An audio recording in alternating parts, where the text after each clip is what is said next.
Good afternoon, everyone. Greetings from MonaLaw at the University of the West Indies. My name is Ramona Biholar. I am the Deputy Dean for Graduate Studies and Research, and I'll be the moderator of today's masterclass, to which I'm very happy to welcome you all. This masterclass is part of the tradition of MonaLaw Masterclass series, which we started in 2019. And I'm delighted to see that we have a wide audience joining from Jamaica, the larger Caribbean, and beyond. Warm welcome to you all, colleagues, members of the UWI community, graduate and undergraduate students, alumni, members of the legal community, non-law professionals. I'd like to extend a special welcome to guests on Zoom, and thank you for joining us to the MonaLaw. Warm welcome to the Dean of MonaLaw, Professor Ali, Dr. Adrian Lawrence, representing the principal of the UWI Mona campus, and who is the Dean of the Faculty of Engineering here at Mona, Professor Mitkov Dvuchkov, Professor Emeritus at UWI, Mr. Stephen Case, Policy Manager, Protective Security and Small Arms, representing the Ministry of National Security, Ms. Kadin Campbell, Senior Assistant Attorney General at the Legal Service Unit at the Ministry of Science, Energy, Telecommunications and Transport, Dr. Atwain Gardner, Principal Director of Science Portfolio, and Mr. Todd Johnson, Principal Director of Energy Division at the Ministry of Science, Energy, Telecommunication and Transport. Members of the International Atomic Energy Agency, thank you for joining us from Vienna. Our masterclasses are public events in which we aim to pull you into the MonaLaw teaching and learning experience, into fields of legal and interdisciplinary knowledge we explore through research and graduate teaching, with a hope to bring you to your attention and attract your interest to compelling ideas, discussions, emerging fields of legal research, and overall the program we offer and the varied courses we teach. These masterclasses, like the one today on the fascinating field of nuclear law, are also a platform to engage with thinkers and experts from outside of the faculty who bring perspectives from practice and other disciplinary angles that are most beneficial to understanding the law. MonaLaw held masterclasses in procurement law, insolvency, company and corporate governance, international human rights law, and in October this year we'll also hold a masterclass on geographical indications in the global market. So I hope to welcome you then again.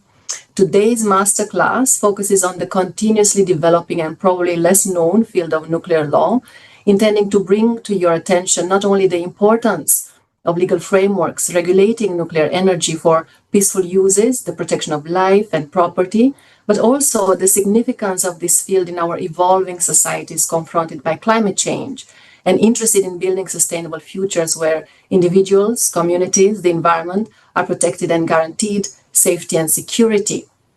Moreover, through today's masterclass, MonaLaw launches the teaching of the graduate level course in nuclear law starting January 2026 and reasserts the mission of the University of the West Indies as a global university of excellence rooted in the Caribbean that advances learning, creates knowledge, and fosters innovation for the positive transformation of the Caribbean and the wider world.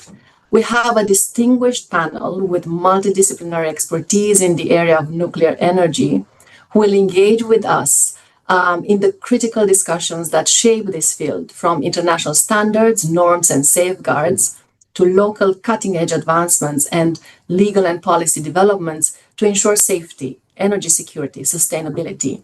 I'm sure today's thought-provoking discussions will give us invaluable insights and show the significance of nuclear law course for your legal studies and or professional development goals. I'm honored to have with us Mr. Xiandong Yang, representing all the way from Vienna, the International Atomic Energy Agency, Professor Charles Grant, Director General at the International Center for Environmental and Nuclear Sciences at the University of the West Indies on Mona campus, Dr. Cliff Riley, Director General at the Hazardous Substances Regulatory Authority of Jamaica, and of course, Dr. Peter Glegg, the Mona campus legal officer and our MonaLaw lecturer in nuclear law. I will turn to our guest panelists, and I'd like us to start the discussions with Mr. Yang, who, as I mentioned, has kindly joined us from Vienna despite the considerable time difference. He is a legal officer at the Nuclear and Treaty Law Section of the Office of Legal Affairs at the International Atomic Agency. And he previously worked at the Comprehensive Nuclear Test Ban Treaty Organization in Vienna. And before that, he taught international law at the School of Law of University of Aberdeen in United Kingdom. Mr. Young, welcome. So happy you could join us. Please tell us a bit about the work of the International Atomic Energy Agency, commonly referred to IAEA, and its role in the current international nuclear legal framework. Thank you very much, Dr. Behola, for your kind introduction, and I'm really delighted to be here. It is indeed an honor and pleasure for me to be here. So I start off by providing a brief introduction to the International Atomic Energy Agency, what it does, what its role is in the wide context of the international legal framework on the safe, secure, and peaceful use of nuclear technology. And from that, I move on to why we are here at MONA. So next slide, please. So the IAEA, the International Atomic Energy Agency, is an independent intergovernmental organization of 180 member states. Its secretariat has over 3,000 personnel from over 130 member states. I say it is an independent intergovernmental organization. I mean that its membership consists of sovereign states. It is independent because it has its own constitutive instrument, it has its own budget, and it has its own decision-making mechanisms, not subject to any other international organization or external authority. It is headquartered in Vienna, Austria. It has an international presence across the globe. It has laboratories, for example, in Seibersdorf in Vienna in Austria, and also one laboratory in Monaco. It has regional safeguards offices in Toronto and Tokyo, and it has liaison offices at the two UN branch offices at the UN headquarters in New York and at the UN branch office in Geneva. Next slide, please. The constitutive instrument of the IAEA is its statute, which entered into force in 1957. So the IAEA is very much a long-standing international organization in the field of nuclear energy. Its statute lays out its membership, its objectives, functions, its policy-making organs, and its secretariat, and also in its one important element of its function, safeguards, under Article 12. Next slide, please. Under the statute, the IAEA fulfills two objectives. The first objective is to seek to accelerate and enlarge the contribution of atomic energy to peace, health, and prosperity throughout the world. And secondly, to ensure, as far as possible, that assistance provided by the International Atomic Energy Agency at its request or under its supervision or control is not used in such a way as to further any military purpose. So, to summarize, the IAEA not only promotes the peaceful uses of nuclear technology, it also ensures that the uses of nuclear technology stay peaceful. Next slide, please. Its policy organs are two. The first is a general conference which consists of all the member states, 180 of them, and it holds a regular session on an annual basis. This week it just held its 69th regular session. So as I said, the IAEA is a long-standing international organization. The General Conference considers and approves the budget, as well as decides upon issues raised by the Board of Governors, by the Director General, or by the member states. Next is its Board of Governors, which consists of 35 members. either designated by the Board of Governors or elected by the General Conference. Those designated by the Board of Governors hold their office for a year, and those elected by the General Conference hold their office on a 2-year term. The Board of Governors examines financial statements, approves the program and budget, and also approves safeguards agreement, which is also an important element of the functions of the IAEA. And finally, the Board of Governors appoints the Director General, who is the executive head of the organization, and are subject to the approval by the General Conference. Next slide, please. The current Director General is Mr. Rafael Mariano Grossi from Argentina. In my original presentation, I provided photographs of the previous Director Generals, but it turned out that the file was too large to send across email, so I removed their pictures.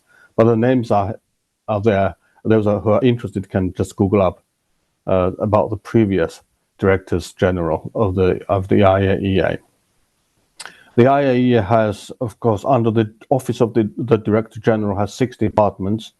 The one who is most relevant to why we are here today is the first Technical Cooperation Department. Next slide, please. The main activities of the IAEA fall under 3 categories. The first one is nuclear science and technology. The second one is nuclear safety and security. The third one is safeguards. And all these activities are discharged by the IAEA subject to its statute. That it is the statute that authorizes the IAEA to engage in these activities and to exercise its functions. Now, from that point on, we move down to one who is most relevant to what is doing here. That is the development of the international legal framework on the safe, secure, and peaceful uses of nuclear technology and applications, for which nuclear law is a prerequisite.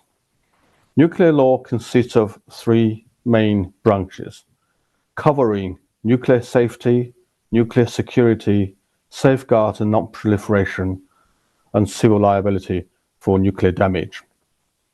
So nuclear law is not some sort of rarefied subject in the quiet study of a law professor. Of course, it is also that. Nuclear law is very much a normalized aspect of the uses of nuclear technology and applications. It is closely connected with activities on the ground, and it is closely connected with the safety, security of everybody engaged in it and of the general public at large. And nuclear law takes its various forms, both at international and national levels, and I will also discuss that later on. And it consists of hard law and soft law instruments, such as treaties, codes of conduct, standards, safety standards, and other guidance. Other types of guidance, yep.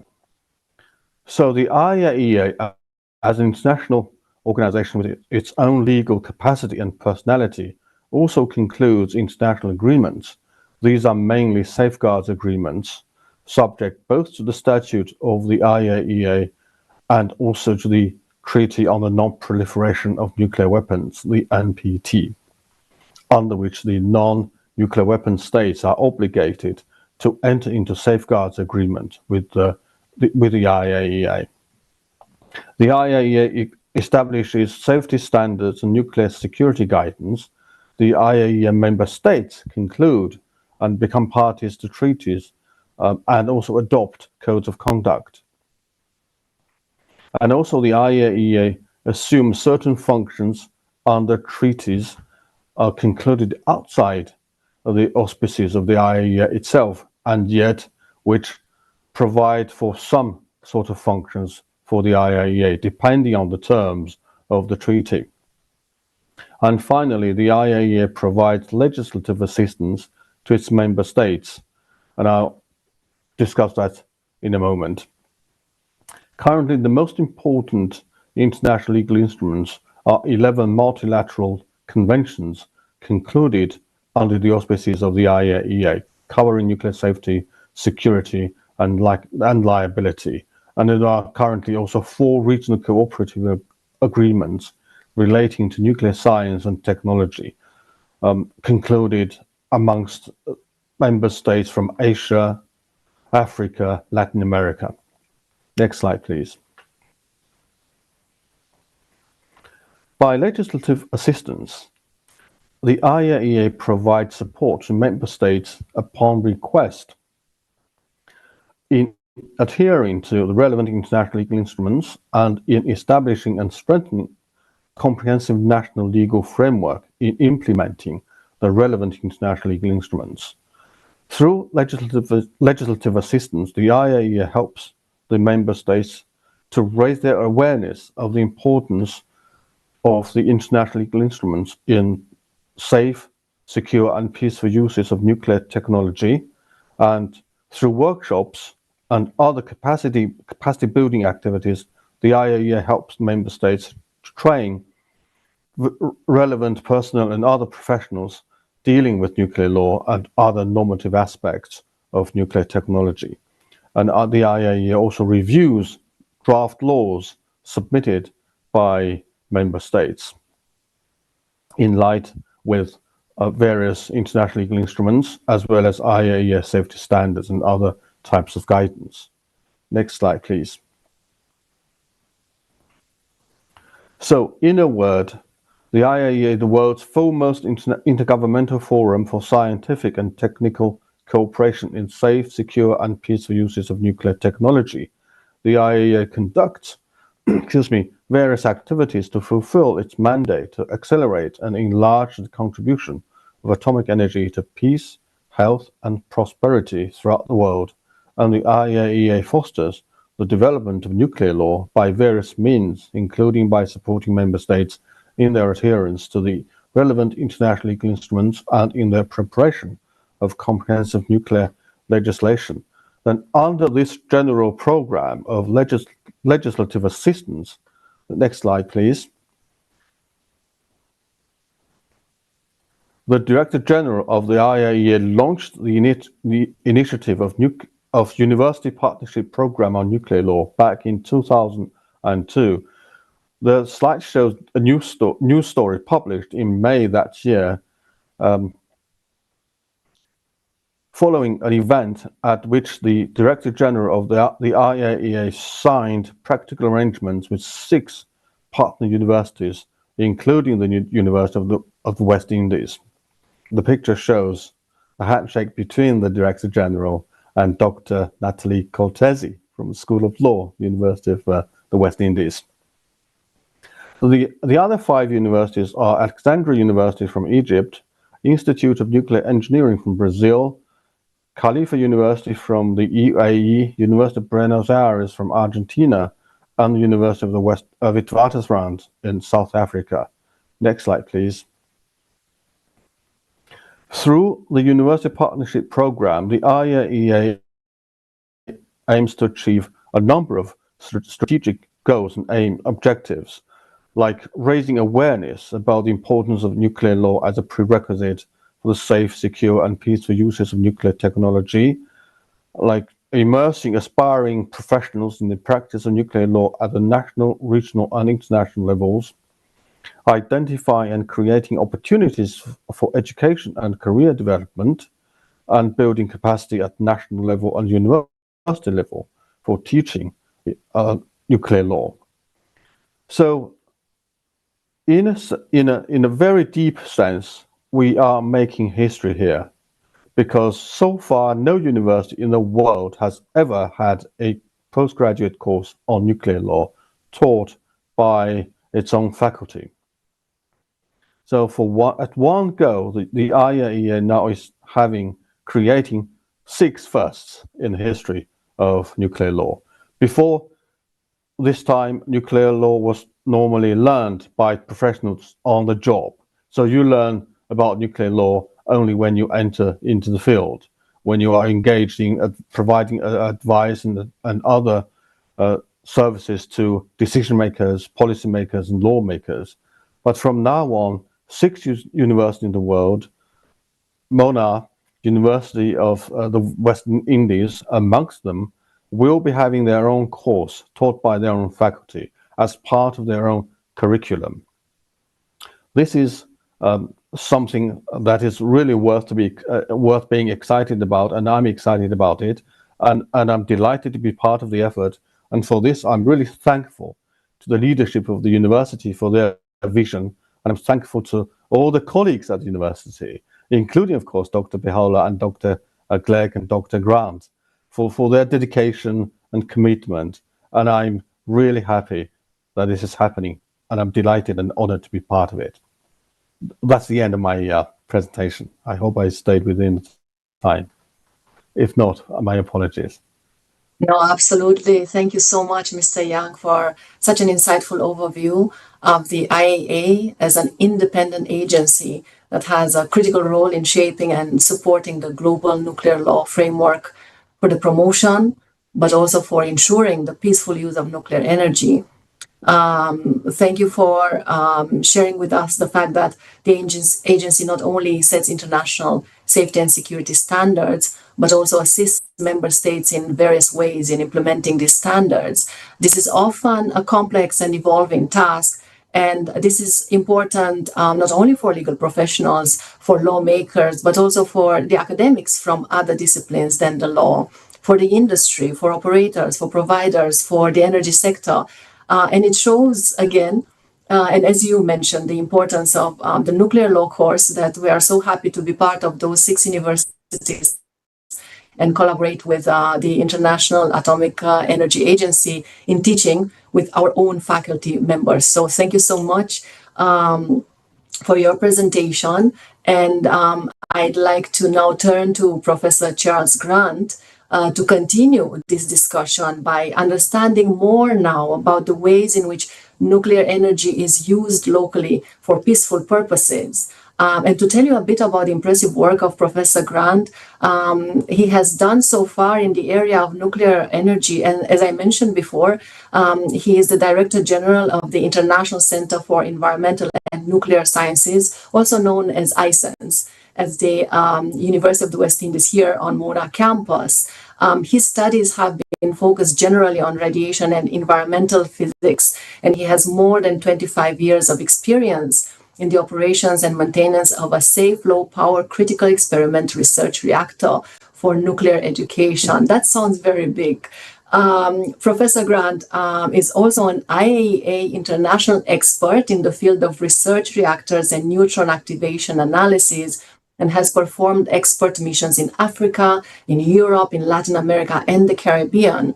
He has written extensively in the area, and also he has authored an IAEA document identifying Caribbean most pressing problems and needs that could be addressed using nuclear technologies. So, Professor Charles, thank you so much for joining us today. Recently, the following advancement in the area of crop production and food security has been announced. The press release reads, "New gamma irradiator helps protect Blue Mountain coffee and address threats to crop yields and public health in Jamaica." Such innovations are absolutely fascinating. So please tell us about the role of nuclear energy for Caribbean small island development states and the advancements made by science and research in the field of nuclear energy in Jamaica. Thank you, Dr. Beholder, for that excellent introduction. I'm not sure if it's me, but with that said, it is you. Well, with all protocols observed, ladies and gentlemen and dear colleagues, just as a segue to the great presentation of Zia, Jamaica became a member state of the IAEA in 1965. We were the first English-speaking Caribbean state to do so. The next country to join was Belize in 2006, and ending most recently with St. Kitts and Nevis in 2022, for a total of now 13 IAEA/CARICOM member states. And as was mentioned earlier about the regional agreements, Jamaica is also a signatory to the Latin American and Caribbean regional agreement called ARCAL, and we signed up to that in 2011. Now back to the topic of the day. Typically, whenever the topic of nuclear technology is brought up with relation to Jamaica or the larger region, the first question is, well, what does that have to do with us? We're small guys. Well, for starters, the very devices that we are watching this panel discussion on would not be possible without nuclear technology. The materials that are used to make the microchips need to be irradiated in large research reactors for hours to create the physical changes in the material that allow the functions that we desire and the responses that are required to operate the machinery. Have you ever wondered why the plastic insulation on the wires in your car engine don't melt, or how smoke detectors work? These are all down to nuclear technology. So in one way or another, they do already have some direct impact in your life. So some of you, the more astute of you may say, but we're only importers of the technology, end users only. What does this have to do with us? Why do we need laws and regulations?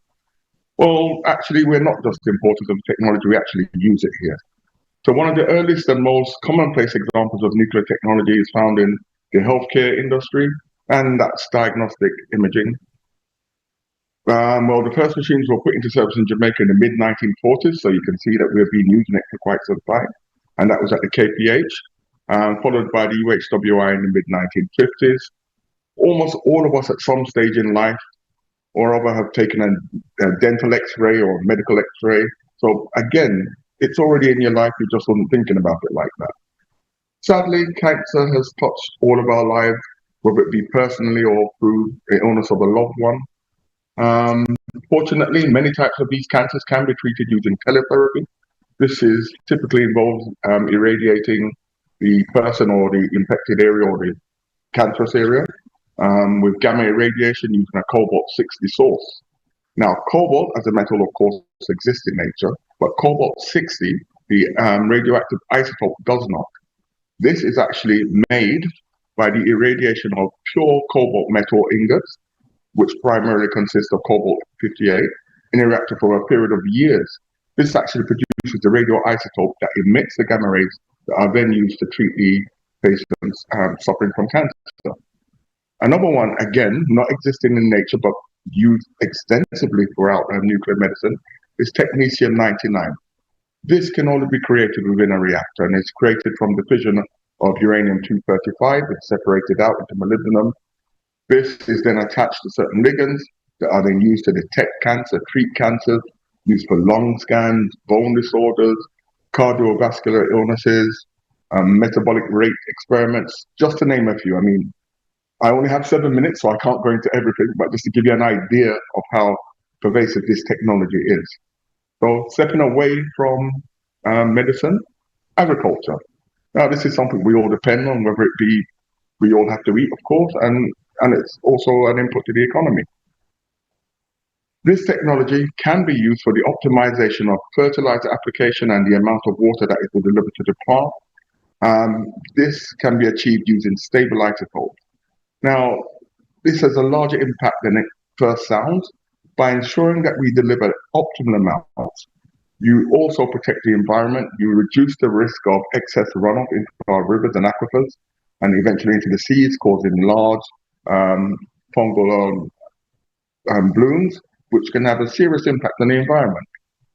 We also use this technology to improve crops through the use of mutagenesis.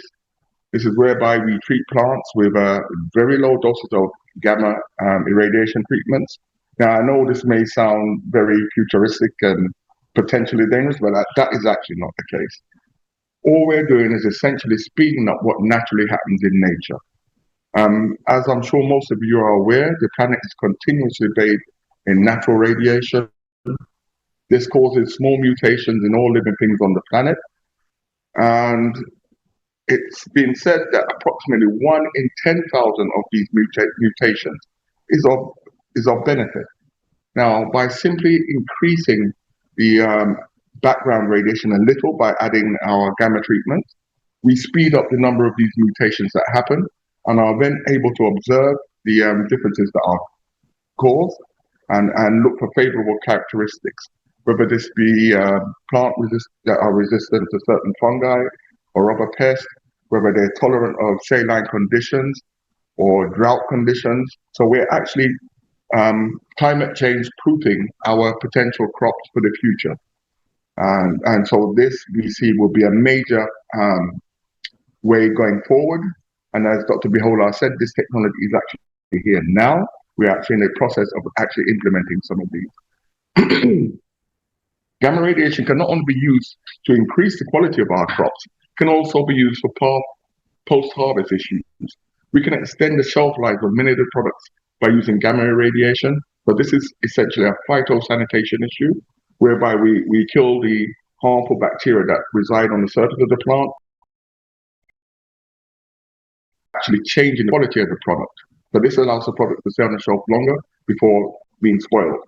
This also has a beneficial spin-off. That is, a number of the markets that are closed for export because of the infestation of certain bacteria and insects. We're not allowed to export to certain markets. The chemical treatments in a number of cases have been outlawed, as some of these are carcinogens. And so this has the potential, again, not only to improve the local agricultural sector, but also the socio-economic development in terms of the amounts that we can export. Much of that initial work, again, will be performed at our newly installed gamma irradiation facility. And I, again, cannot thank the IAEA enough for that, as they were responsible for 99% of the cost of that. And in addition to that, we also have, which relates again to the agricultural sector, the sterile insect technique. And this is a technique that has been used in several other countries around the world for the reduction and/or eradication of the fruit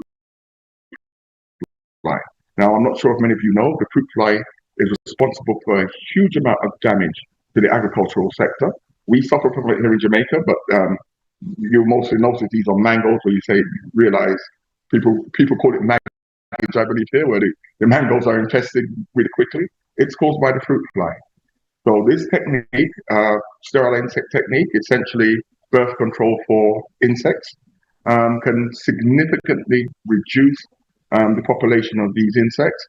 And in fact, in the Dominican Republic, about 3 years ago, I believe, they actually managed to eradicate the fruit fly from their environment and are now allowed to export freely to the US without many chemical treatments at all. This sterile insect technique can also be applied to mosquitoes. We know the amount of damage mosquito-borne illnesses cause through dengue, chickpea, zika, and the huge impact it had on our GDP during the 2016-2017 period, and also screwworm, danger to our pets and to cattle across the country. So these are all activities which the technology can and will be used for, and that would have significant impact on the socio-economic development of the country. Now, I know I'm going through quickly, but it's a lot of ground to cover in a little time. As you'll understand from the name of the institution that I am heading, the International Center for Environmental and Nuclear Sciences, it seems to be a weird marriage of words, environmental and nuclear. But the truth be told, the reactor that we have been operating at the facility for the last 40 years, 33 of which I have been here, has been used in many environmental studies, the largest of which has been to track the fate of trace elements in the biosphere, whereby we looked at the relationship between rocks, how that impacted the elemental content of soils, how that impacted the elemental content of the plants and agricultural products grown on those soils, and ultimately how that impacted animal and human health. So using that one very powerful technique called nutrient activation analysis, we were able to track without bias how these elements moved throughout the biosphere and ultimately impacted our health. In addition to that, this very powerful technique has been used in geochemical studies, in the mining industry, health-related studies, air quality work, forensic studies, industrial applications, food quality and security, as well as provenance studies for rice and coffee, some of our high-value products that are often adulterated. So as you can see, and I haven't gone through everything just now, I'm just trying to keep within time. Dr. Behola, please let me know if I'm going over. But now we are all aware of the area that we live in. It's a very seismically active area, and we do suffer from hurricanes from time to time. And as we continue to build out our ever more complicated infrastructure with high-rise buildings, ever larger highways and flyovers, how do we ensure the integrity of the structures after one of these events? Well, ideally, you wouldn't like to have to dig through your concrete to see how the rebar is holding up and so on.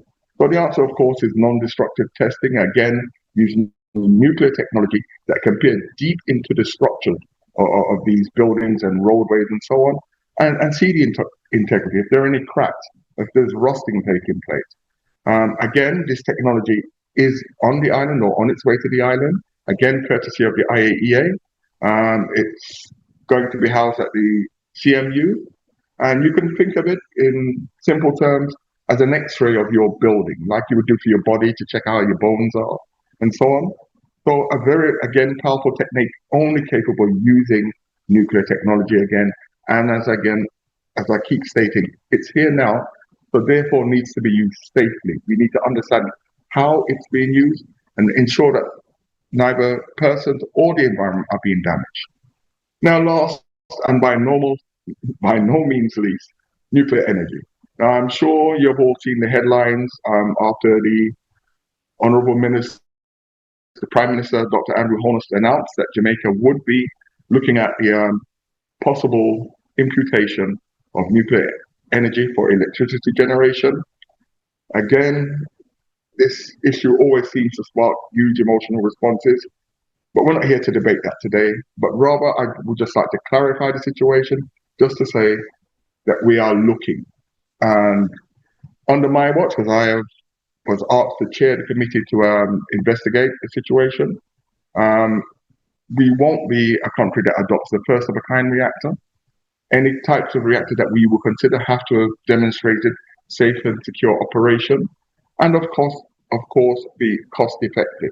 So it's not a sense of just bringing in the technology for the sake of it. It has to help reduce our bills.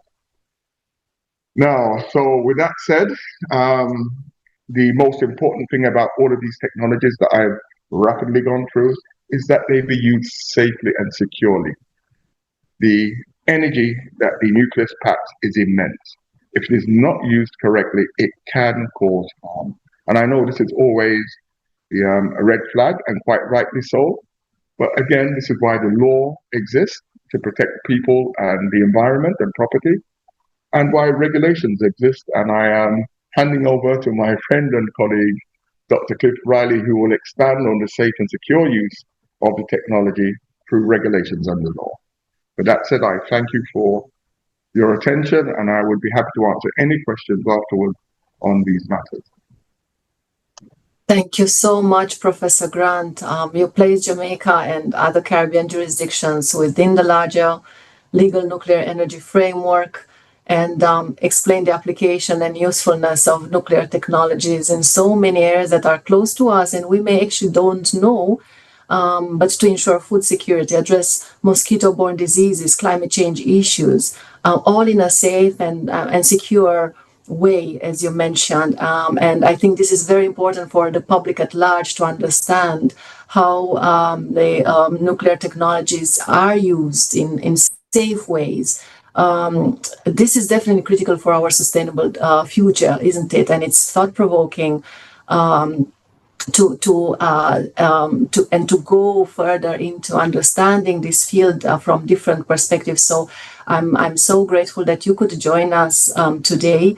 And of course, this also opens the discussion about the legal framework that is required to ensure safety and security. So I will turn, of course, as you also mentioned, to Dr. Cliff Riley, who is the Director General at the Hazardous Substances Regulatory Authority of Jamaica, where he provides regulatory oversight on nuclear and radiation safety and security activities throughout Jamaica. He holds a PhD in biotechnology and has served as a consultant in areas such as food safety and security with the International Trade Center in Geneva, and also agricultural health with the Inter-American Cooperation in Agriculture. He has been the executive director of the Scientific Research Council, and he has also served in the academia as associate professor and associate dean for graduate studies and research in the College of Health Sciences at the University of Technology in Jamaica, and associate director for research and grants at the North Caribbean University. His service to research on public health is extensive, and I could continue, believe me.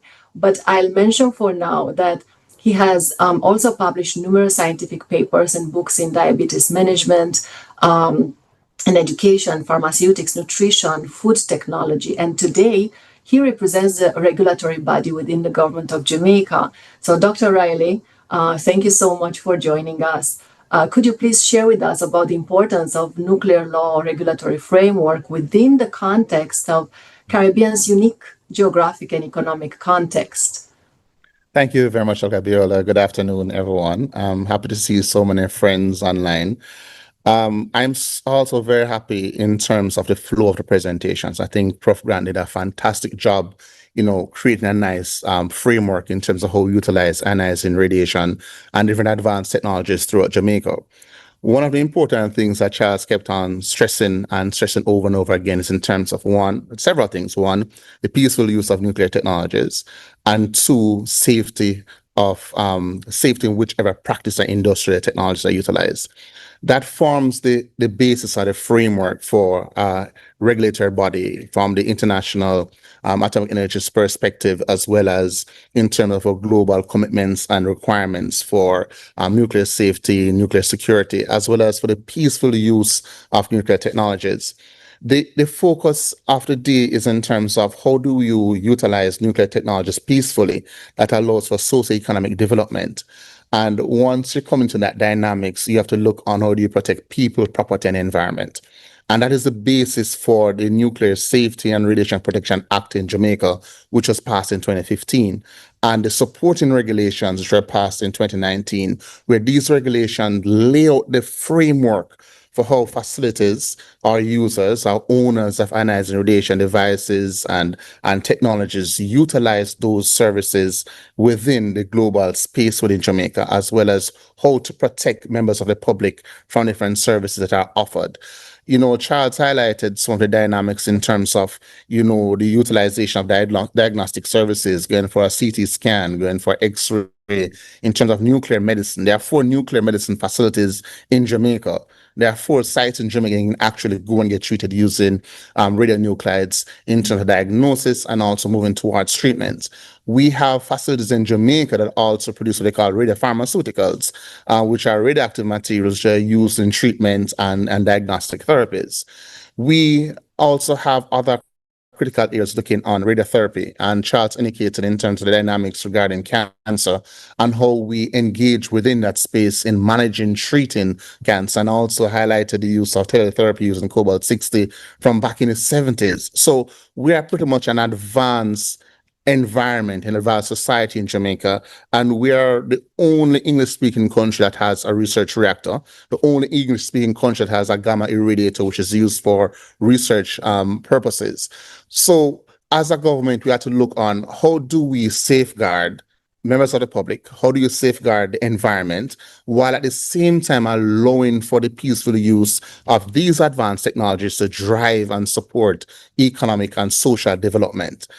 So the regulations were passed in 2015, which created that nice, clear framework of the path that we will take as a country and how we partner with different institutions across the region to provide that level of support, while at the same time meeting and abide by international obligations.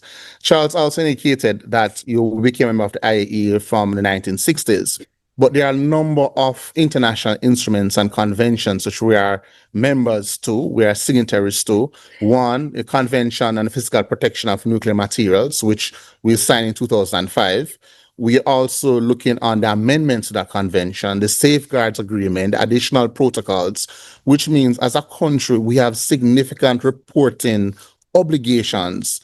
So the International Atomic Energy Agency and other key partners. CASE is also within the space. CASE plays a major role in terms of the security profile, the security protocols in Jamaica. There are also security amendments, there are security components that we have to abide by, we have to implement. And then you see the regulatory body being a Hazardous Substances Regulatory Authority playing a coordinating role in all these aspects. And it goes a little bit further. It goes further than ensuring safety and security of the sources.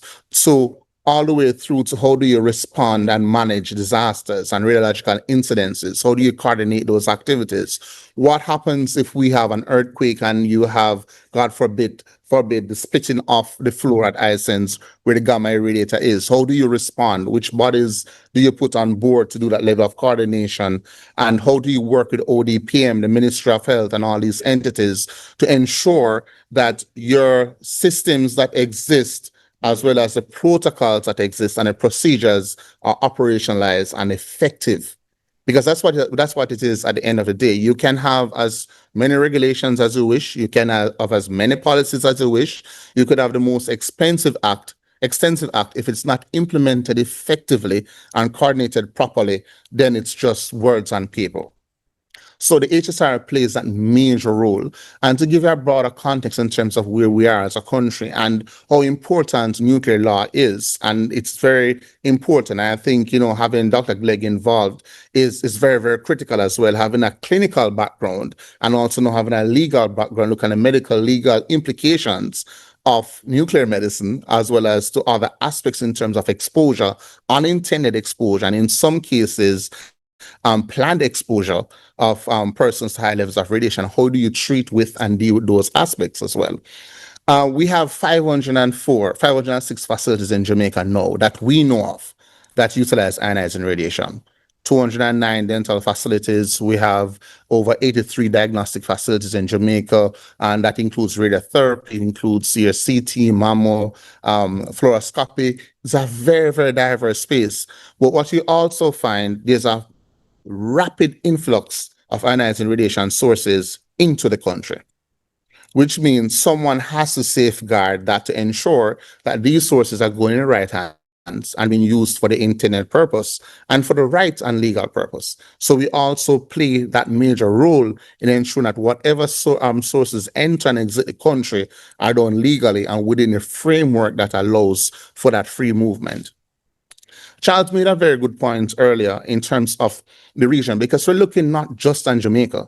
The HSRA is the first independent regulatory body that was established across CARICOM. That was in 2015. 2017, Jamaica was the first country to pass Nuclear Safety and Radiation Protection Act in 2015. You have two other member states. Belize passed the regulations in 2020. St. Kitts and Nevis passed the regulations in 2022. However, only Jamaica and St. Lucia's independent regulatory bodies. All other countries' regulatory bodies are adjoined to or share responsibility with another entity, which means there is growing demand. There'll be a very wide scope for such technical expertise and guidance from a legal perspective across the CARICOM region, so that the CARICOM region can be more resilient, that the CARICOM region can have fully established, relevant, and culturally applicable regulations that can guide their peaceful use of ionizing radiation technology to drive their socioeconomic development activities, while at the same time ensuring that they abide by and maintain their obligations to necessary international treaties and regulations that treaties and conventions that they are parties to. So it's a very, very wide scope. The regulatory framework in Jamaica is still evolving. We're at the point where we're bringing on board our nuclear security regulations now, and we hope by 2026 that will be passed. And again, that is done through a collaborative approach. Prof. Grant mentioned the push, the agreement, not the agreement, but the recognition of the government to embark on and explore nuclear energy. That's another aspect that you have to look on. What regulatory requirements are needed in that space? What security protocols, what safety protocols and procedures do we need to implement within that space?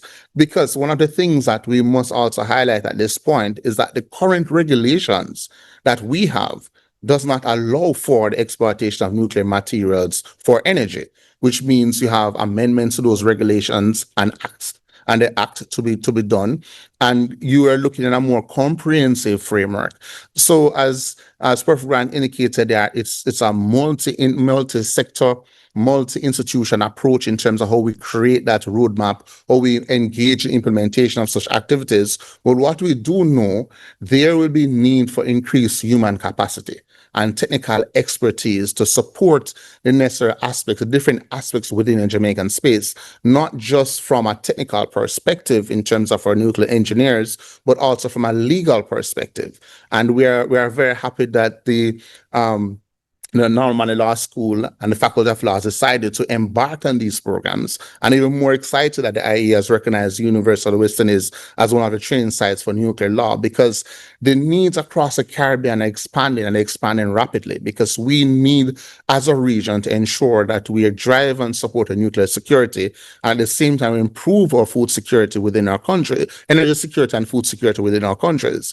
Gone are the days when we can be fully dependent on other member states and other countries to guide and provide for Jamaica, the region. We have to carve our own pathway, and we have to do that within the context and with the remit of the obligations, as well as the primary construct for radiation protection and safety across the board.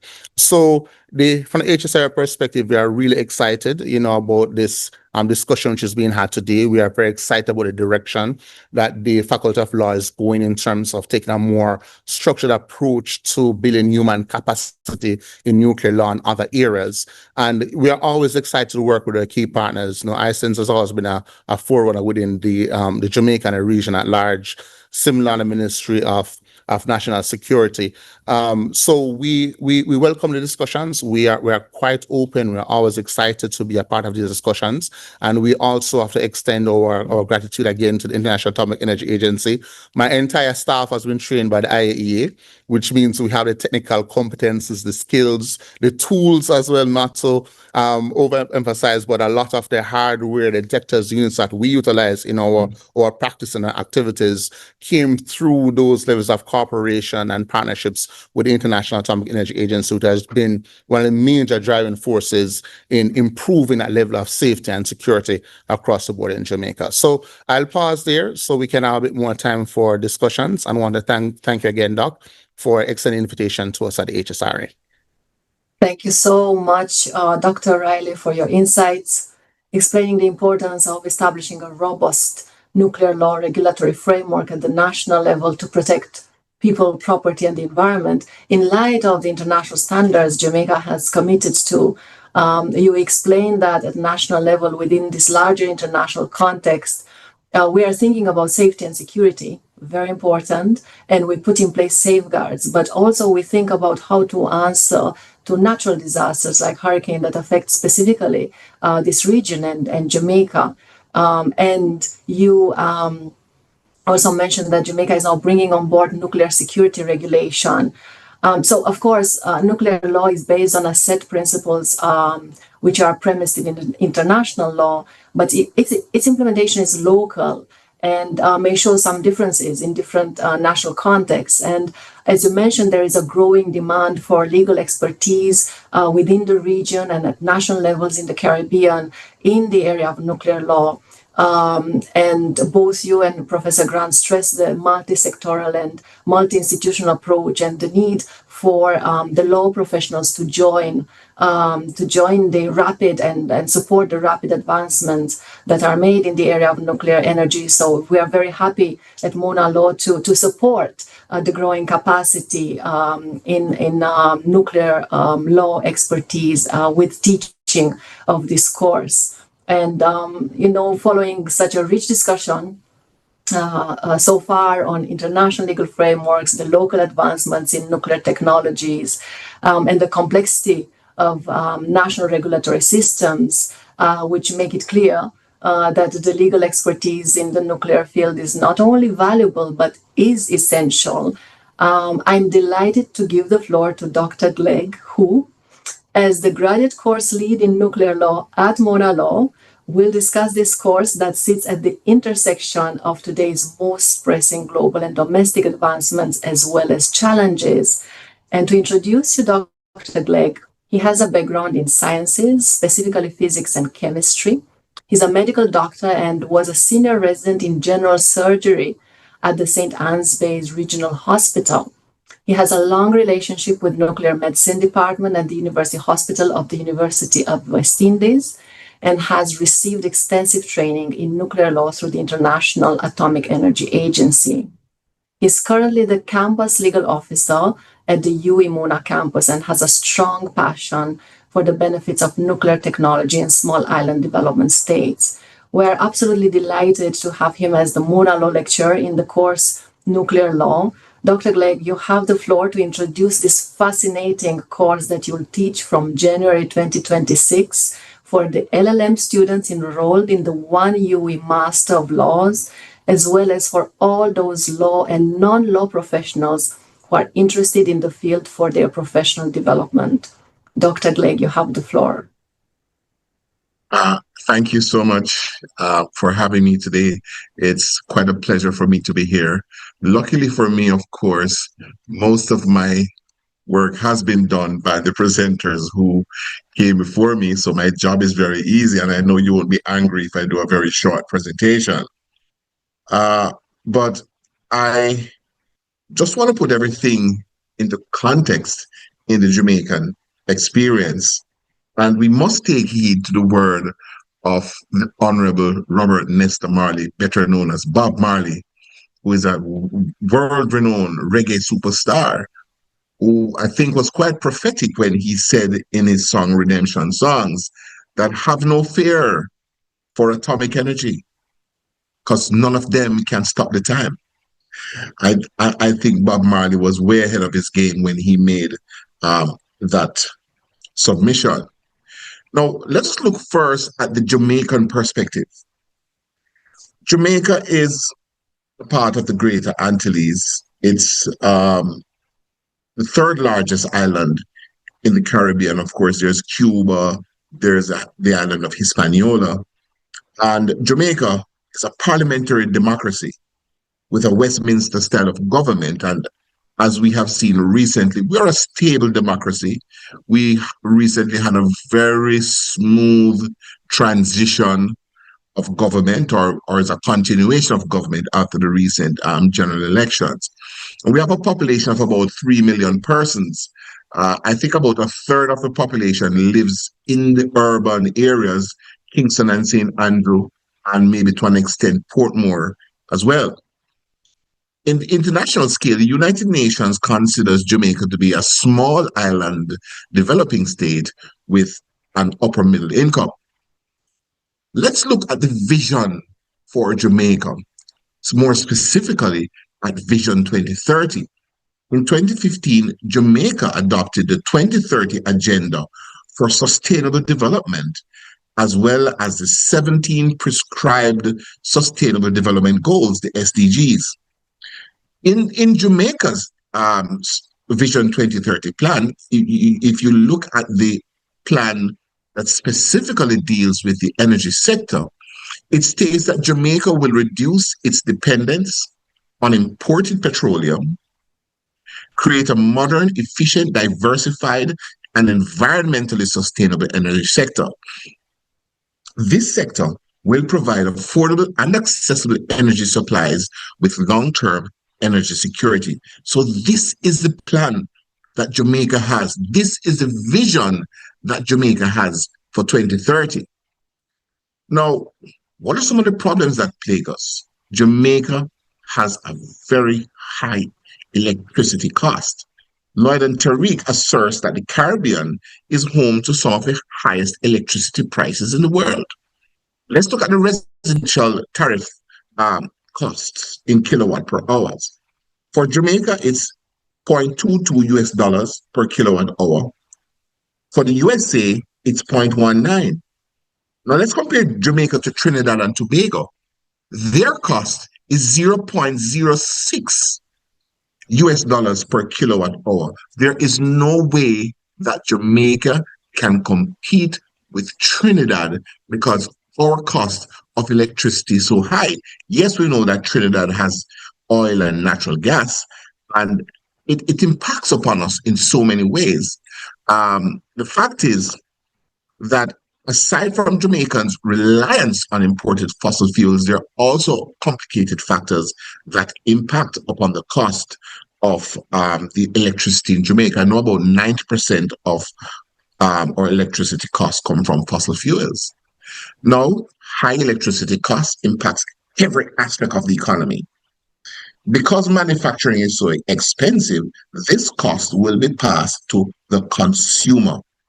And therefore, what you're going to have in Jamaica is naturally higher cost of living because things are just so expensive to manufacture. And this, of course, reduces our competitiveness on the international trade.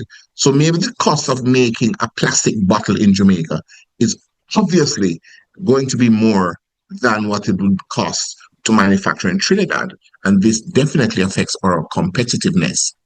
But I want to bring in a new concept today, the concept of energy poverty. Now, the U.S. Energy Information Administration defines energy poverty as when energy bills represent such a high percentage of a consumer's income that energy consumption must be reduced to a degree that can negatively impact health and well-being. So it was found that being in energy poverty is associated with poorer health, higher depressive symptoms, along with an increase in weight as indicated by the BMI. Now, surely myself, as well as everyone here, can relate to the hot, humid Jamaican summers. And when you have to make a decision between running your air conditioner all night, knowing that you're going to have to pay for it at the end of the month, or turning off the air conditioner, using the fan, and of course, leaving the windows open. And if you live in Portmore, you know that you're going to have some serious issues with mosquitoes. And this is something that I know a lot of people have not taken into consideration, the fact that high energy costs can impact upon the health of the people, energy poverty. So after the detonation of the atomic bomb at Hiroshima and Nagasaki by the USA, this forced Japan to surrender and thus caused bringing about the end of the Second World War. This harnessing of the power of the atom changed forever the trajectory of humanity. Now, when we talk about the splitting of the atom or nuclear fission, just to go a little in depth, how this energy comes about is that by striking an atom with, say, a neutron, the splitting of the atom creates new isotopes. But this process of splitting of the atom actually creates energy in the form of heat because this is an exothermic reaction. And this is where we can use this energy too. So in December of 1945, Dr. Alvin Weinberger, testifying before the US Senate, stated that nuclear energy can cure as well as kill. It can widen man's horizon as well as forcing him back to the cave. US President Dwight Eisenhower, in his address to the UN on December 8, 1953, advocated the harnessing of atomic energy for the benefit of mankind. We talk about atoms for peace. Of course, I know, Ziadong, that the IAEA now has a new mantra, atoms for health. Now, Eisenhower stated that in order to hasten the day when the fear of the atom will begin to disappear from the minds of the people, he would propose the formation of the International Atomic Energy Agency.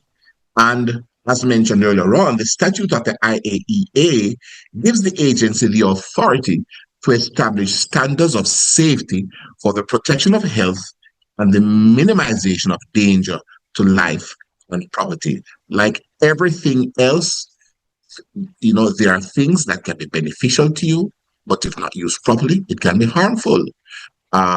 Sugar is good, but too much sugar is not good for you. Salt is good and important, but too much salt is not good for you. A firearm may be a good thing. It guards banks, and if you have security guards, it protects your facility, but it can also be a bad thing. To put everything in context, anything that you use for good, you must also look at the potential deleterious effects and ensure that your practices are safe. Now, as Professor Grant referred to earlier on, nuclear energy and radioactivity has been in Jamaica since the 1940s at the KPH. In fact, the first locally qualified radiographer was in 1947. We know that the University Hospital was established by an act of parliament, and their first patient was seen in 1952. The X-ray department at the UWI was opened in 1953, and currently the University Hospital is moving to be a center of excellence in training as far as the medical aspects of nuclear energy is concerned. Now, we know about that Jamaica has the only research reactor in the English-speaking Caribbean, and it first achieved criticality in March of 1984.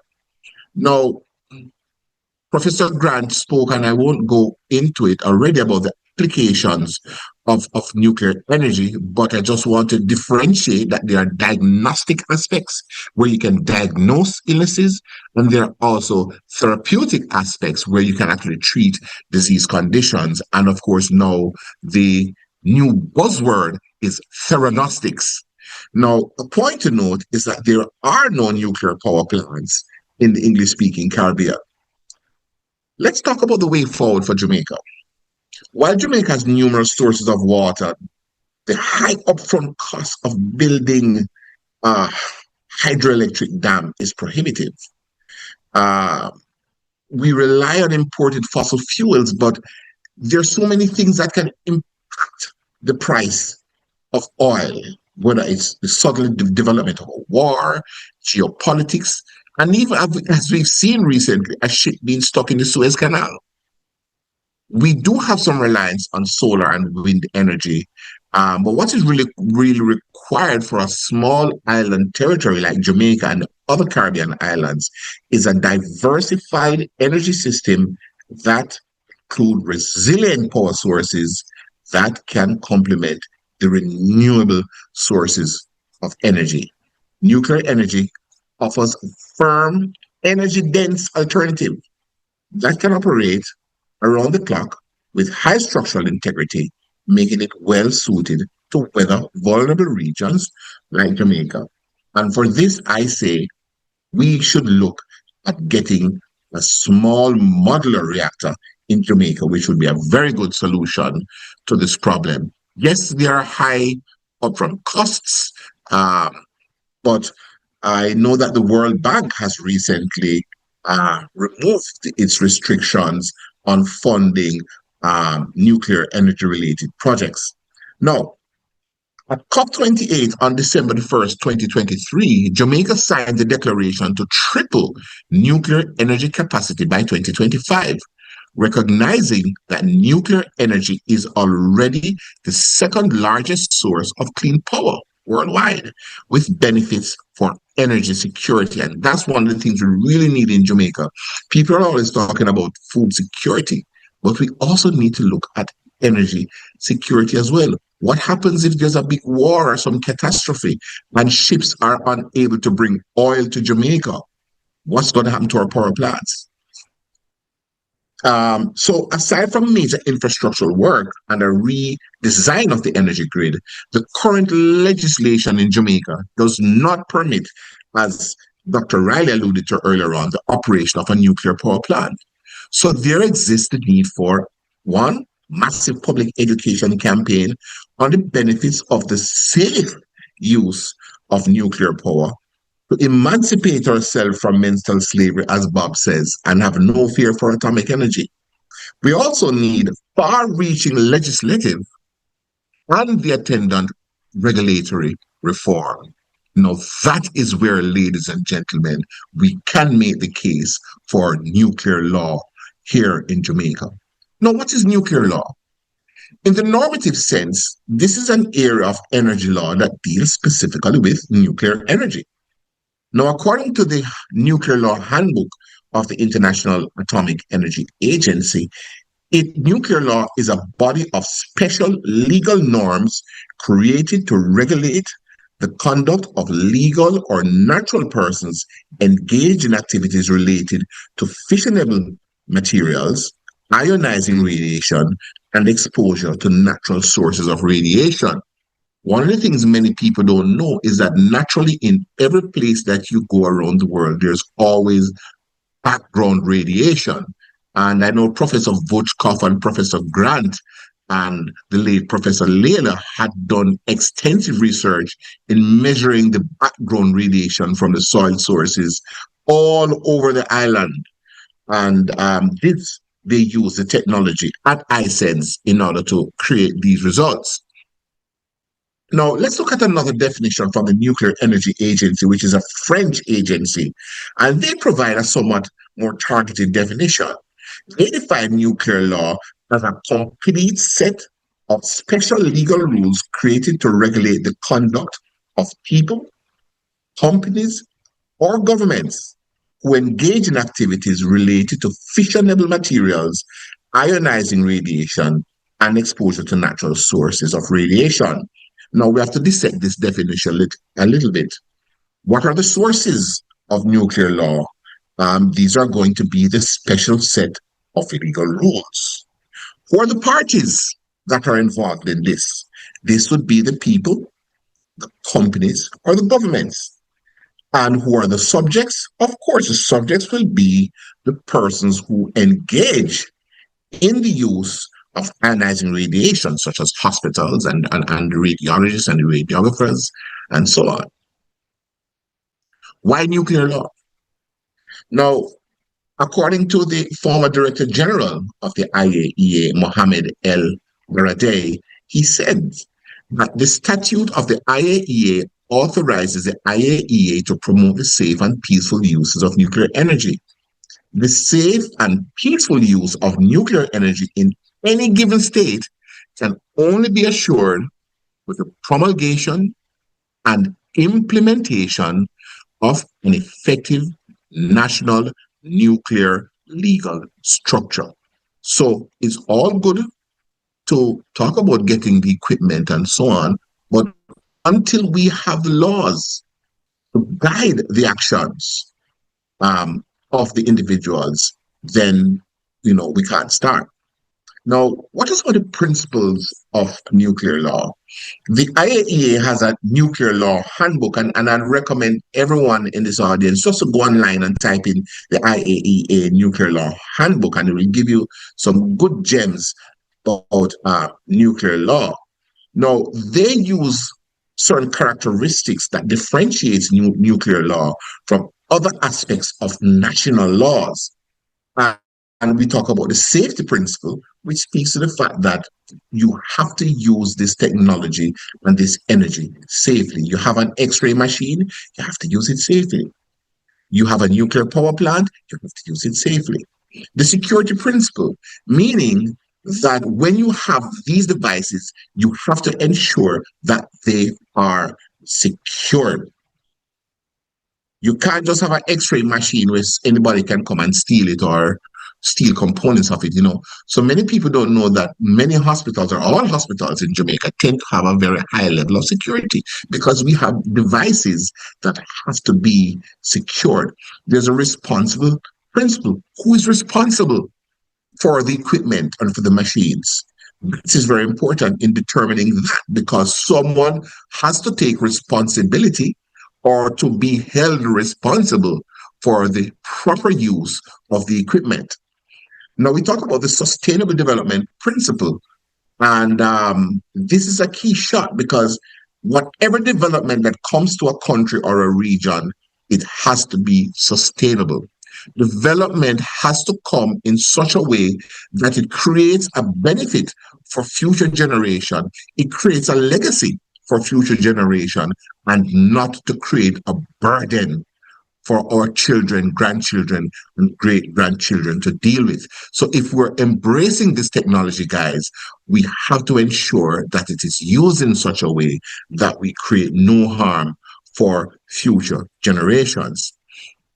One of the other aspects mentioned here is a compensation principle. What happens if there's an incident or an accident and someone is harmed in some way, or there's some harm? Then we have to have a legal basis by which we can calculate and efficiently compensate persons who have suffered any form of deleterious effect from the use of this technology. One of the worst things that can happen, anyone here who has ever been in a car accident will know that sometimes it takes a year, 2 years, 3 years before you get back, compensation or refund from your insurance company.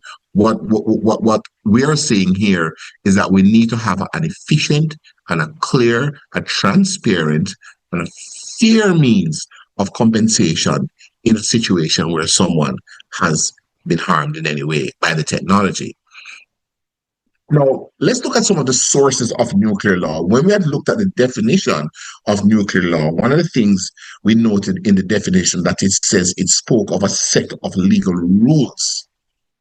Now, the classification, and this is a very simplified classification. Of course, Dr. Riley had made mention of some of the international conventions that we belong to. So we can classify the sources of nuclear law in terms of international law. Now, with international law, generally, we have what is called so-called hard law, and hard laws are binding treaties and conventions. And of course, soft law, though they are not binding, they are significant and should impact upon the activities within the individual signatories to these international legal instruments. Now, usually, of course, we talk about national laws, where the contents or the rules that we sign to in these international laws have to be enshrined in local legislation. Now, let's look at the sources of nuclear law in Jamaica. In 2013, under the Technical Cooperation Program of the IAEA and the WHO, they partnered in establishing the first public nuclear medicine center at the UHWI. Now, one of the key issues that hampered this project initially was that we needed to pass local legislation, and these were lagging. So as a part of the legislative assistance program conducted by the IAEA, the Nuclear Safety and Radiation Protection Act was given assent by the Governor General of Jamaica on August 10th, 2015. This act, of course, gave effect to Dr. Riley's organization, which is a Hazardous Substances Regulatory Authority. And from my experience, or the experience of anyone who has ever dealt with the HSRA, I can tell you that these regulators are some serious guys, borderline scary. They do not joke, and you have to take them seriously. But I must admit that although they're very, very strict and robust in the enforcement of radiation safety, which is their job, they're always the same ones to assist and to give a helping hand to different institutions. And I must thank Dr. Riley and his team for that. Now, what happened when we passed this act? It enabled Jamaica to access or benefit from technologies that initially were not previously available. Why should a country give a technology to another country who is not a signatory to certain laws that govern the safe use of the equipment?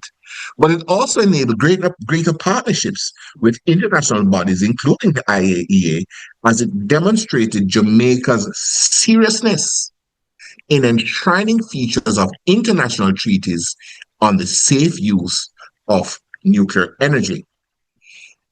So, while international hard law and treaties will have a definite and rapid impact on local legislative actions, which is a requirement upon ratification of these international treaties, international soft law agreements will still have some impact on the local legislative environment. And of course, Jamaica being a very stable democracy and an active participant on the world stage, we will always make efforts to ensure that even the aspects of the soft law are enshrined in our local legislation. Just my final slide, I want to bring to your attention the writing, ladies and gentlemen, that is on the wall. I want you to read the writing on the wall. I want you to look at this statement. Saudi Arabia has announced plans to build 16 reactors by 2040. The UAE has 4 nuclear power reactors under construction, and I think by now, maybe 1 or 2 of these nuclear reactors have gone critical and are now functioning. Anyone sees this writing? Saudi Arabia, the UAE, these are some of the biggest suppliers of fossil fuel, of oil to the world. And what are they doing? They are investing in nuclear law. The writing is on the wall. I thank you very much. Thank you so much, Dr. Glegg. You've made studying nuclear law truly compelling and relevant for Jamaica and the Caribbean, and more so when you start with Bob Marley's words of wisdom. I believe it is clear that this course speaks to the evolution of nuclear energy and contributes to the strategy frameworks for Jamaica's development and also for the larger Caribbean's development, Caribbean region development. As you mentioned, we need to think about diversifying sources of energy, consider that nuclear energy is a source of clean energy, and all this to ensure sustainability within the context of small island development states.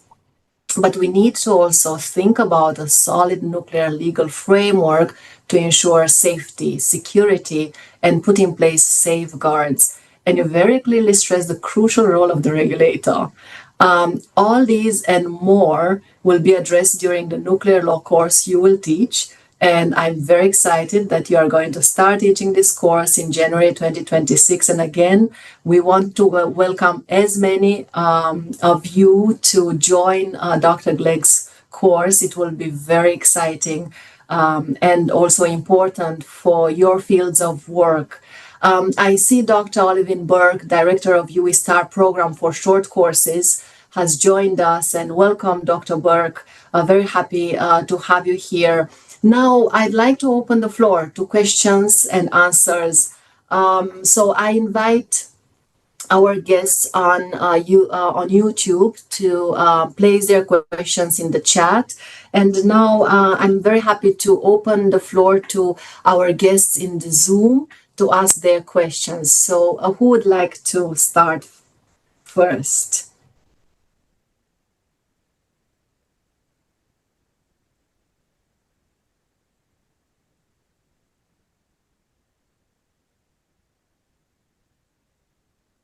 I will then break the ice and I will ask a question because Dr. Glegg, you brought into the discussion the small modular reactor, SMR, and you actually advocate for bringing in and adopting an SMR in Jamaica.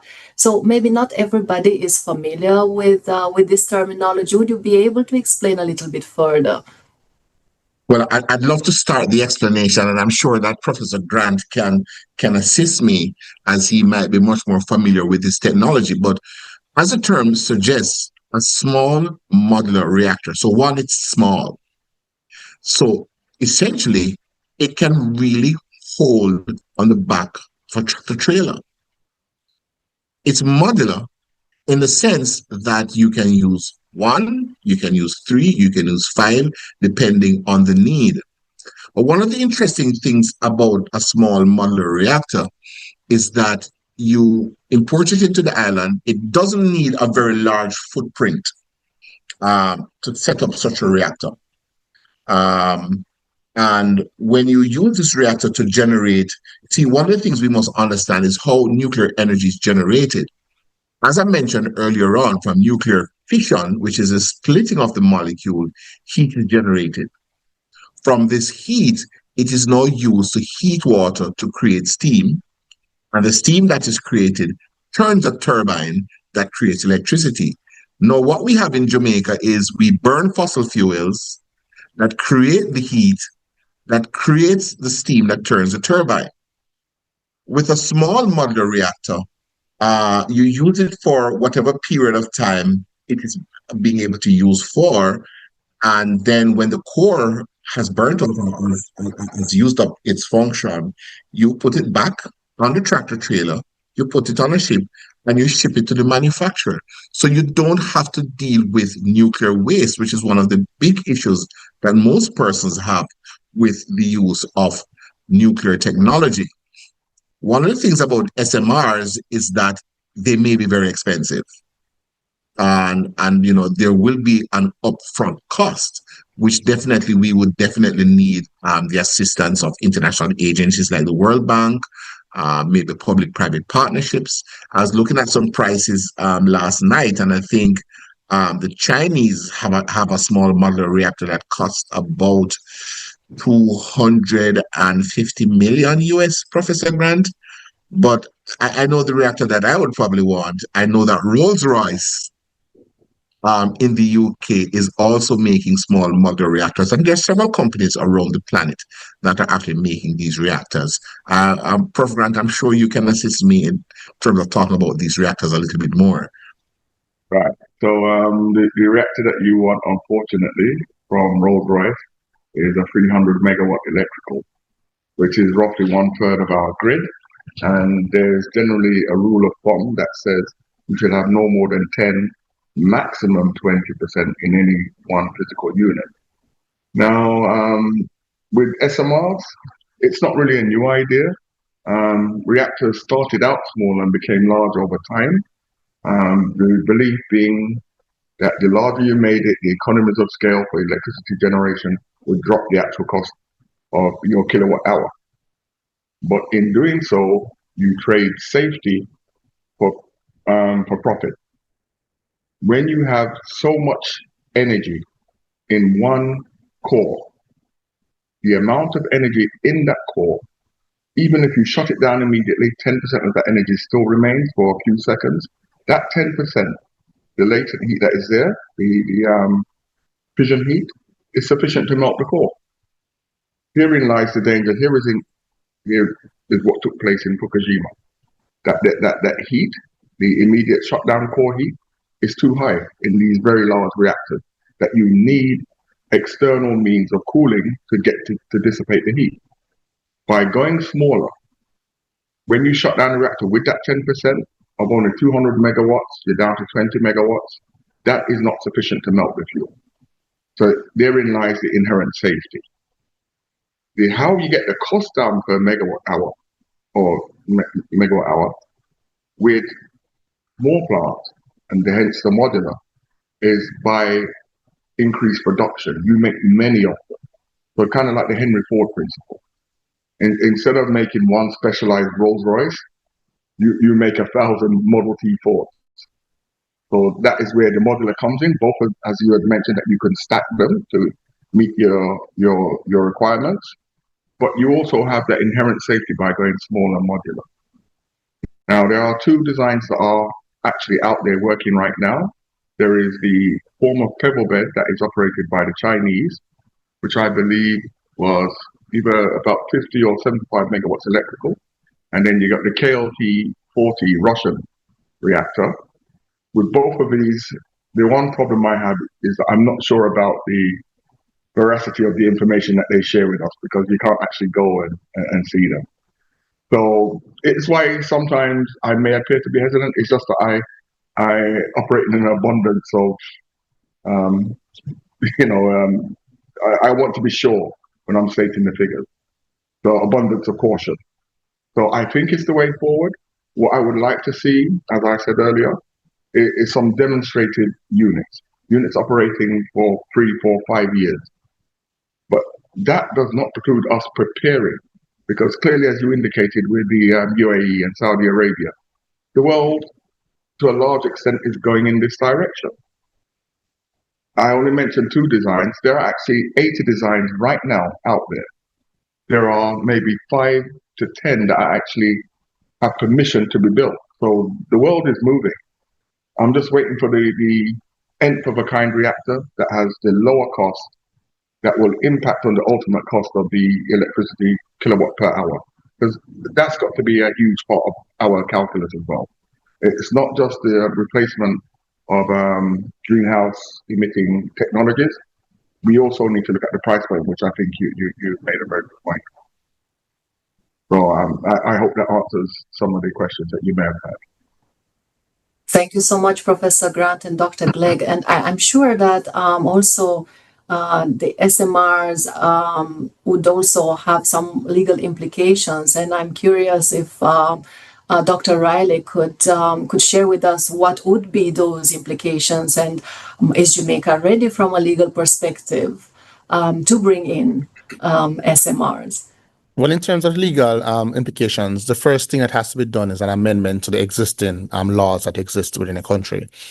In the 2015 Nuclear Safety and Radiation Protection Act, it prohibits the use of nuclear material to produce energy. It prohibits the use of nuclear material in terms of reconditioning or repurposing.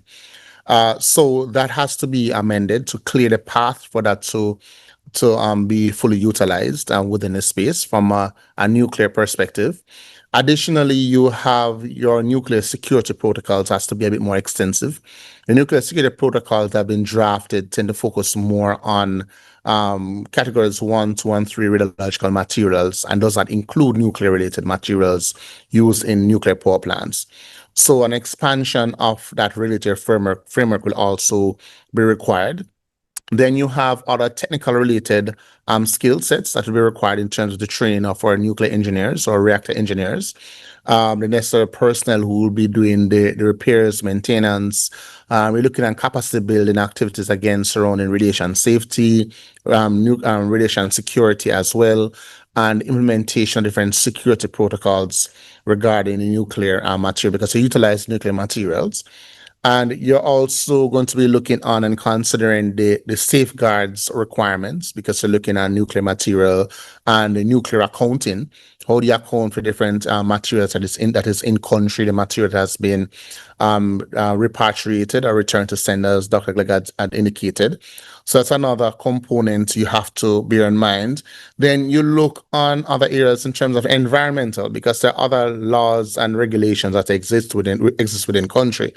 So environmental regulations are another component that you have to look on in terms of what the prohibitions are regarding our current regulatory framework for environmental management and protection.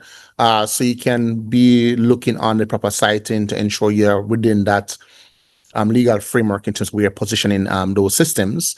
You look on the Electrification Act again as well in terms of the supply of power to the existing grid and what licenses and permits that may be required within that space.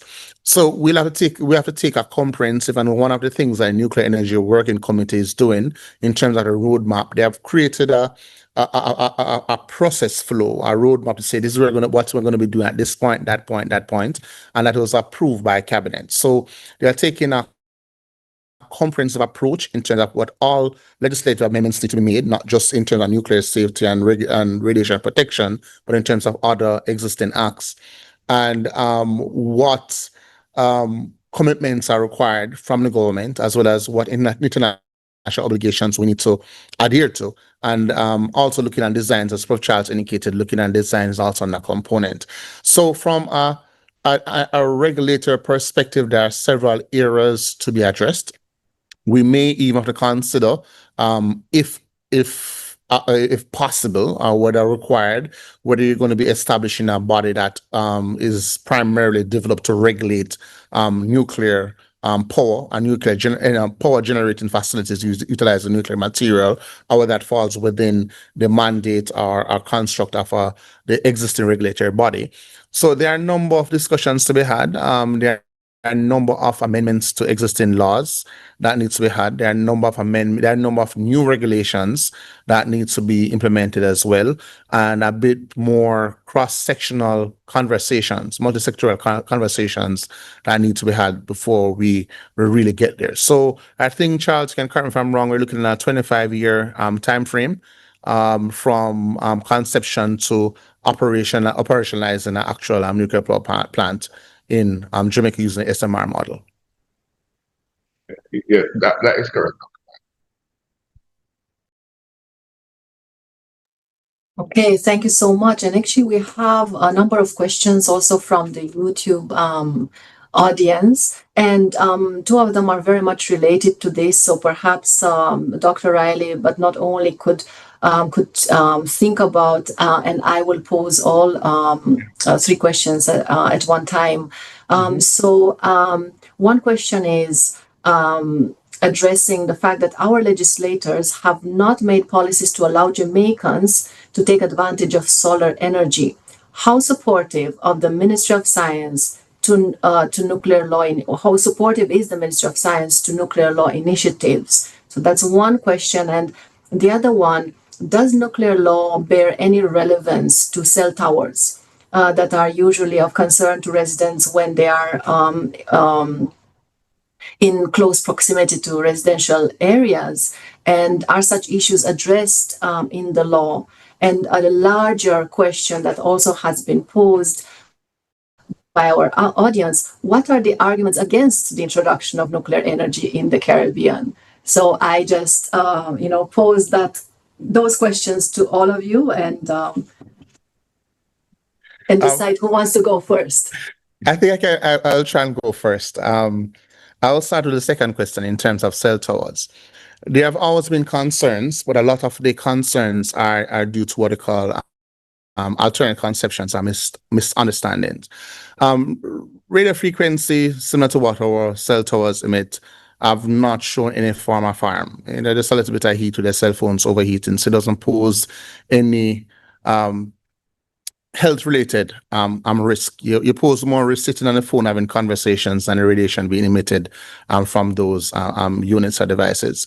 And it is not classified as a harmful form of radiation. Others may have different views. But from our perspective, from a regulatory perspective, we're looking at ionizing radiation, and radio frequency is way down an electromagnetic scale. So it's nowhere close to where we are. We start our focus on X-rays and gamma. So ultraviolet, microwave, radio frequency.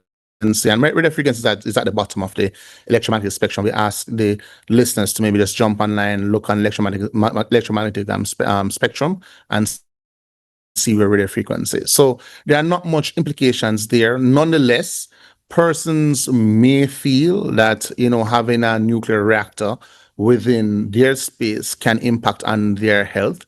And that is one of the reasons, one of the important things when it comes on to the communication and sensitization of your population is we have those conversations. Persons are aware of what the safety considerations are, what the risks are, and also the role and the responsibility and effectiveness of the regulatory body. It's not something that you can just write an article and say, hey, do not be afraid of this. You have to have the conversation. People have to go in, they have to view, they have to interact and recognize that it's not posing any significant harm to them.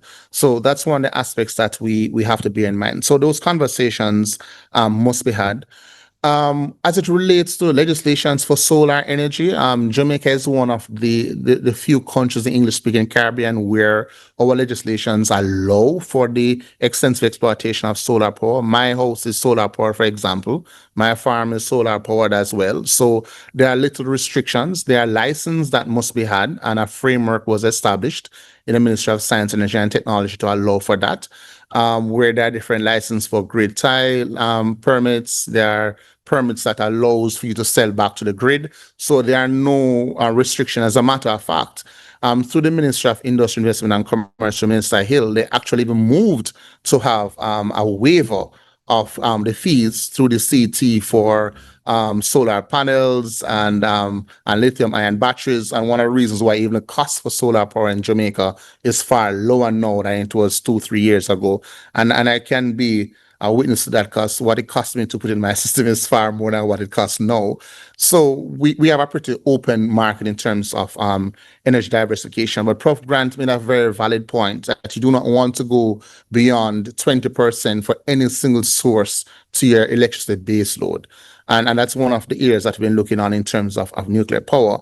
The Ministry of Science, Energy and Technology, I know Charles will expand a bit more, is committed. As a matter of fact, the Nuclear Energy Working Committee is chaired through the Ministry of Science, formerly the Ministry of Science, Energy, Technology and Transport.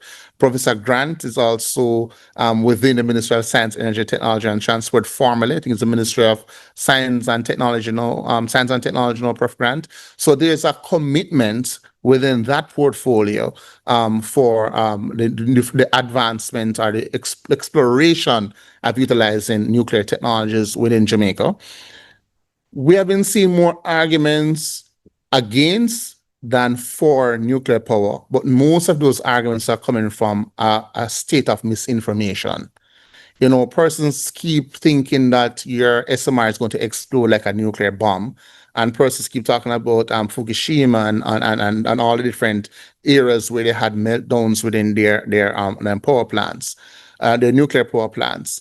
So we have a responsibility as persons who are more aware and have been exposed to different nuclear power systems that exist to really sensitize the public. And I think it's a very good forum as well, you know, to sensitize the public on the benefits as well as the challenges, because it's not all green, you know, there are considerations which must be had.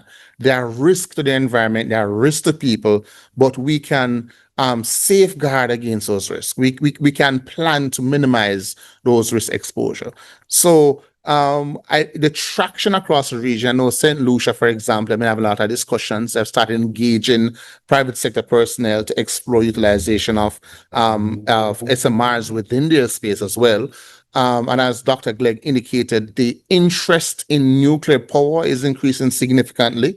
It's classified as clean energy.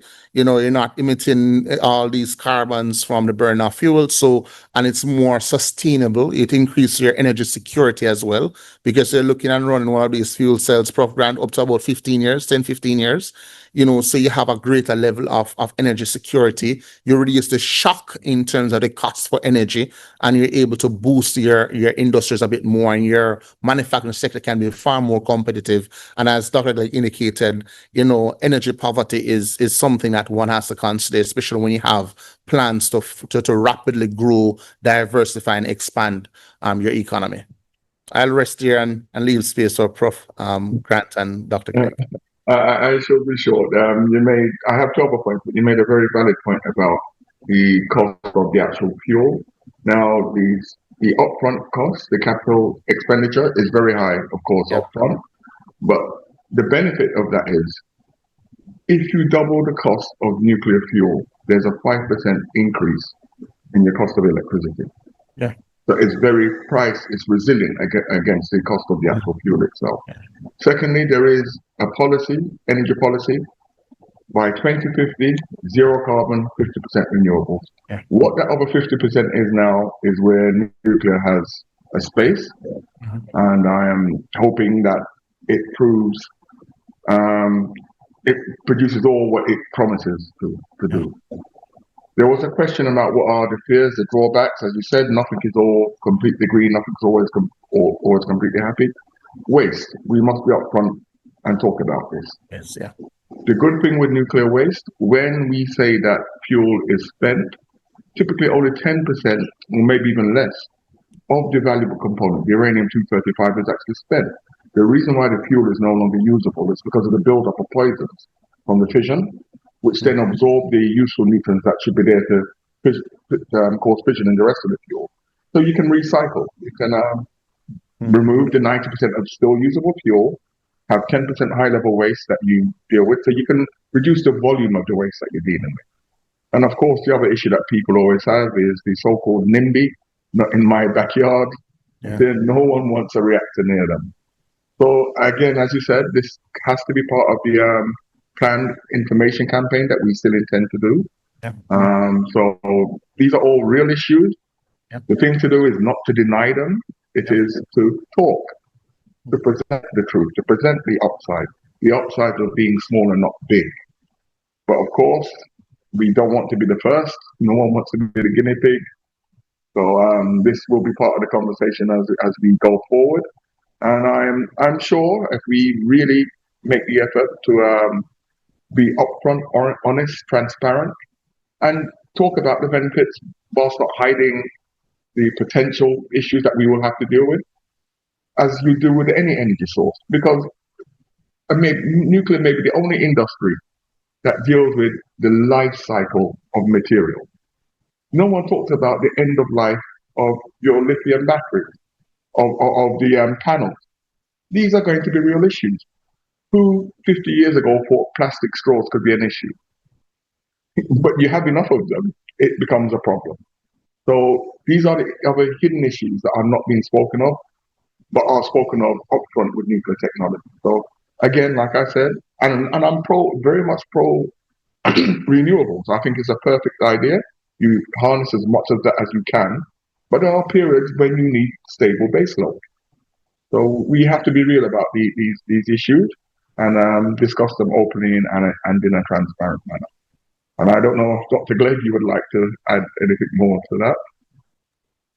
Well, I have nothing to add at all. I think you and Dr. Riley have perfectly explained. Just to say that where we need to go as a part of the preparation is to start from now building the human resources, training the professionals, training the expert, training the regulators, training the physicists, and of course, training the nuclear lawyers.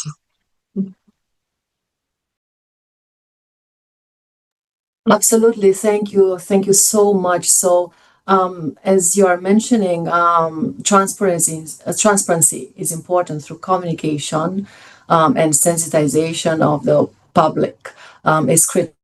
We have to be real about also the challenges, right, of the use of nuclear energy. But it is so important to dispel the myth about it and clarify the safeguards in place, and also what the law offers, and what is the infrastructure in place to ensure that people, communities, property, and the environment is safe and secure.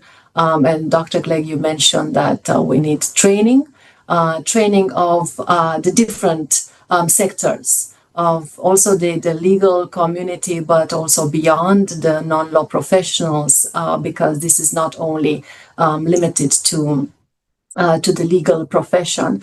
One guest is actually indicating also how important is to stress the reality of energy poverty. And also I have one question from Mr. Case, who is asking, where is the nuclear law program in the milestone approach for developing nuclear power infrastructure? So that would be in the legal infrastructure that you need.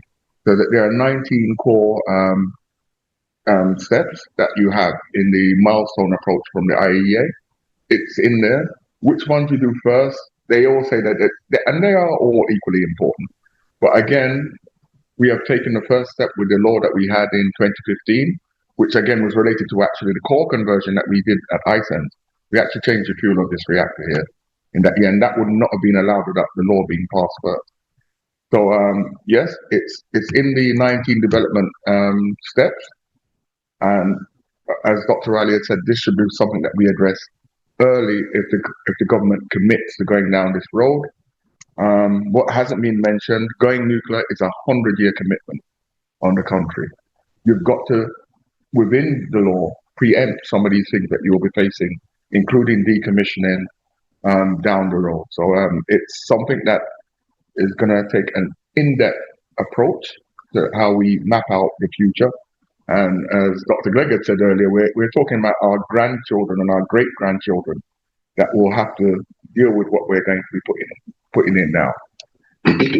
I hope that answered your question, but it is definitely part of the milestone approach as outlined by the IAEA that the legal infrastructure has to be in place. Thank you. Thank you so much. So this is a long-term commitment, and we need to think about the future. So that's why we place so much importance to sustainable futures. Also, when we think about nuclear law, I think we will wrap up here, but I'm sure that the discussions will continue beyond this masterclass. I want to give a couple of seconds to each panelist to share a last thought about this field of knowledge that we discussed today. So I would start with Mr. Young, and go next to Professor Grant, Dr. Riley, and finalize with our MonaLaw nuclear law lecturer, Dr. Glegg. Mr. Young, you have the floor for last thoughts to conclude this masterclass. Thank you so much, Dr. Bihola. From our discussion so far, it has emerged, I'm sure everybody must have realized that it is important to have three things: communication, dialogue, and education. That is precisely what the IAEA is trying to do and help member states to develop. That's it. Thank you. I think the introduction of this course is very timely, especially with the considerations that the government have put out there for the potential imputation of nuclear energy, but as well as the potential benefits that we can gain from something like the irradiator that is in, and upscaling that into an industrial size irradiator that can really have significant impacts on agriculture and healthcare. But again, has to be done safely, has to be done securely, and the law is at the base of all of that. So I think this is right time and the right place. Thank you. Yes, it is collaboration is the order of the day. It is very important. You have to lean on the expertise and experience of your local and international partners. We won't have all the capacity, human capacity or physical resources in country. And again, we have to continue learning from others. The IAEA has been a major guiding force. We have a lot of international partners. For us to get this right, in terms of building out our infrastructure, in terms of strengthening our regulatory framework, ensuring the level of compliance in terms of radiation safety and security, while at the same time driving and supporting socioeconomic development using ionizing radiation. We have to continue such discussions. We have to continue our partnerships. And there is also quite a bit of room for us to take personal responsibilities as well, in terms of us ensuring that the information that we absorb, that we keep is as accurate as possible. And we have conversations to ensure that we have a better understanding of what is happening in the space. And if you start there, then you're guaranteed that any regulatory framework, any law, any profession will be very, very strong, and you will have significant impacts on national development. I just wish to say that nuclear law is not just important to academics, to civil practitioner, commercial practitioner, and those at the criminal bar, but it's also important to those in agriculture, those in industry, those in shipping, in the airlines, because you will find that currently, more and more in the future, the issue of nuclear law will touch and concern all these areas. And that's why it's important for every aspect of the society to have their team having knowledge of nuclear law. Thank you so much. I believe this masterclass made it absolutely clear that nuclear law is not a niche discipline, but offers a critical framework for innovation, for responsible governance, international cooperation premised on safety, security, and safeguards. The graduate level nuclear law course will introduce students to complex and impactful legal dimensions, from licensing next generation reactors to ensuring compliance with international safety and non-proliferation treaties, and overall building and ensuring sustainable futures. Thank you all so much for joining our masterclass today via Zoom and live stream. Many thanks to our distinguished panelists and for this excellent discussion that you engaged us in. I hope we did attract your attention and you think about nuclear law as a course of study for your LLM studies or as a professional development course. For any further information, we are open for questions. Do contact the MonaLaw Graduate Studies and Research Desk. We hope to welcome you at MonaLaw for this course and also for our future events. Goodbye, everybody. All the best. Bye. Bye. Cheers.